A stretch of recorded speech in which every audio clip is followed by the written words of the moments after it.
Up next, we have Travis Gritter, who's a fourth-year art student majoring in philosophy. Sorry, I thought I was reading the wrong speech for a second. He's a member of the UBC Debate Society, where he has competed in several debate and public speaking tournaments. He recently found success as last year's national public speaking champion. A round of applause for Travis.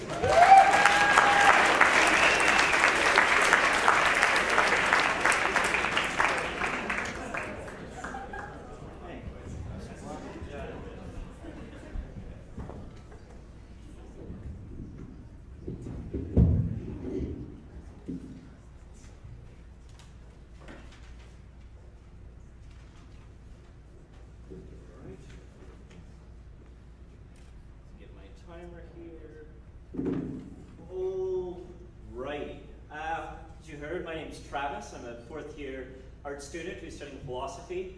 I'm also the 2013 National Public Speech Champion. It sounds impressive, but it's not actually that impressive. There's a couple people here from debate, and they'll tell you that, debate's the real thing, and public speech is just something sort of fun you do between rounds. It's like if you were to try to make it equivalent to hockey, it's like winning debate's like winning the Stanley Cup, and winning public speech is kind of like winning the NHL All-Star Game. Or as my friend said, it's more like winning a free t-shirt from one of those t-shirt cannons. But luckily, no one reading my resume will know that. Unless, of course, one of you will be reading my resume one day, in which case, hopefully I win this. Oh, right. So what I'm going to do for you today is I'm going to do a short story that I wrote a while back that I've adapted for tonight. And I wrote it as a response to a book I read called The Mathematics of Humor. It's a great book. This guy graphed a joke. It was wonderful. But in this book, he quoted my favorite philosopher. I'm a philosophy student. I have a favorite philosopher. A guy by the name of Ludwig Wittgenstein, who said that you can structure a joke and an argument in the same way. And if you get the punchline of the joke, you get the argument. So that being said, without further ado, here's my speech, The Joke by Travis Gritter. There was once a comedian named Travis. Oh, even though we have the same name, we're not the same people, just so everyone's clear on that. Travis was the 2013 Canadian National Public Speech Champion, took philosophy at university, and attended an event called Speakout. Okay, fine, it's loosely based on me, but just loosely. All right, here we go. Now, Travis wasn't just any comedian. He was, in fact, the greatest and most famous comedian in all the land. He was known by all for his witty humor and delightful stand-up routines. Yet despite his fame and fortune, and good looks and intelligence, and many other wonderful characteristics, Travis was not happy. This was because Travis had a goal in life that he'd not yet achieved. And achieving this goal was a primary motivation in his life. You might even say it's what drove him. What this goal was this. He wanted to die for the sake of a joke. Now why did he want to do this? Well, he had three reasons. The first was that during his philosophical inquiry into the meaning of life during his younger years, he'd come to the conclusion that death pretty much meant that life was a joke anyway, and you might as well embrace it when you have the chance. Plus, he didn't like how death always got the last laugh of everything, and he wasn't the greatest comedian in the world for nothing. If anyone was going to laugh at him after he died, it was going to be himself. The second reason was that he was sick of people dying for boring reasons. Dying for cliche things like your country or justice or love or hamburgers just didn't interest Travis. His personal motto in life was, don't be boring, and dying for the sake of a joke certainly didn't seem boring to him. Thirdly, he figured that if he didn't die for the sake of a joke, he would still die anyway. Because dying for a joke was as good as any other reason, he decided he might as well go out with a laugh. And so, Travis began to search for the perfect joke to conquer death. But soon, he realized the task was much more difficult than he thought. He couldn't just die for any joke about death. Like, for example, he couldn't just die for the joke, what was the hair salon next to the graveyard called? Curl up and die? No. He was the greatest comedian in the world, and he wouldn't settle for such subpar jokes. And so he traveled around the world looking for some inspiration that would lead him to think of the perfect joke. He talked to many funny people and saw funny things happening to not funny people, but as the years and decades passed away, the joke continued to evade Travis. He soon began to worry that he would never find the joke, and his death would be a sad and boring affair where people talked about how great he was and how much they would miss him and other boring things like that. No, that simply wouldn't do. An outcome like that would be a travesty. Then one day, Travis got a letter. The letter was from a Buddhist monastery. Now, this monastery was no ordinary monastery, but widely regarded as the best monastery in the world by those who knew something about the monastery industry. The smart and best monks from miles around would come to learn and seek wisdom at this place. But it was not just wisdom these monks were good for, but also for making tea. For you see, the monks were not ignorant of the economics of brand imaging, and used their reputation as the best monastery in all the world to produce and sell different high-end levels of tea brands. Caffeine from the canyon had been one of the previous mixtures. And so it was that they had just invented a new mixture of tea, which was currently unnamed, which you will see will be important later in the story. And to celebrate the launch of their new brand of tea, they decided to request the service of the greatest comedian to entertain them during their launch. As Travis read this letter, he suddenly had an idea. As he thought about this idea, he began to laugh. And as he laughed harder and harder, he realized that this idea was exactly what he had been looking for. When he finally stopped laughing, he quickly went to work, and he sent a letter of confirmation to the monastery and started working on the ultimate comedy routine. He spent his days and nights working on it, hardly even stopping to sleep. Late into the night, he would spend hours making sure his timings were right and his tone perfect. And when the day of the launch event finally came, he was profoundly exhausted, but felt he was ready.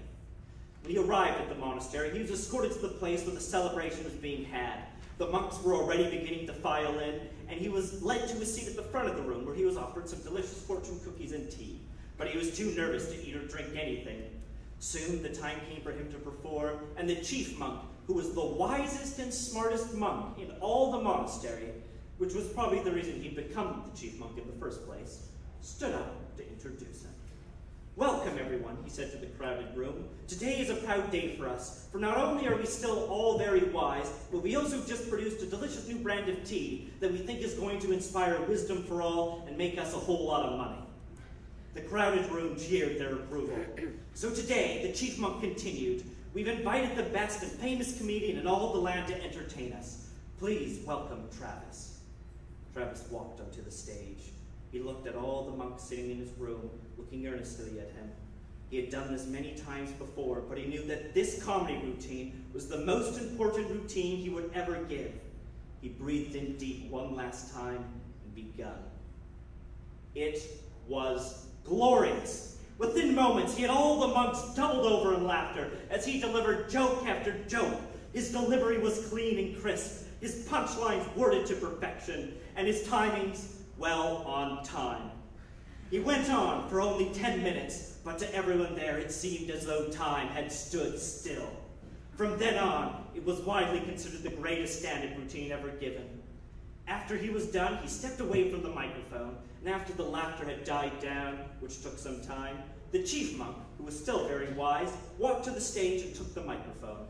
"My friend," he said, "because we are all so wise and have heard a great deal of funny things, we've heard a great deal of funny things in our lives, but never have we heard anything so humorous and entertaining as that stand-up routine you've just given. Please, if there's anything we can do for you, just ask and it will be yours." This was the moment that Travis had been waiting for. "There is one thing," he said. "I would appreciate it if you would do the honor of naming your new tea after me." A hush fell over the crowd. The monks were very particular about their naming of tea, and Travis knew it quite well. It was no light matter to ask these monks. To name their tea after you, especially if it meant the tea wouldn't sell very well.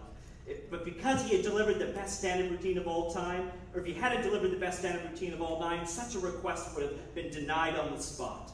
But even now it was not certain, and he held his breath as the chief monk stood unblinking on the stage.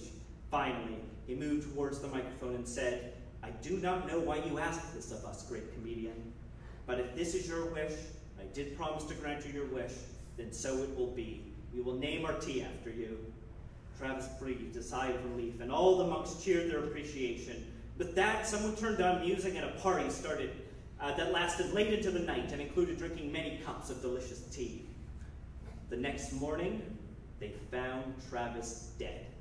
They found him floating face down in his own bathtub, where he'd filled the water up to the brim, and for some inexplicable reason had dumped all the tea leaves that had just been named for him in the tub. So it looked as though the bathtub were a giant cup of tea. No one could figure out why he would do such a thing, but all were very sad to see him go.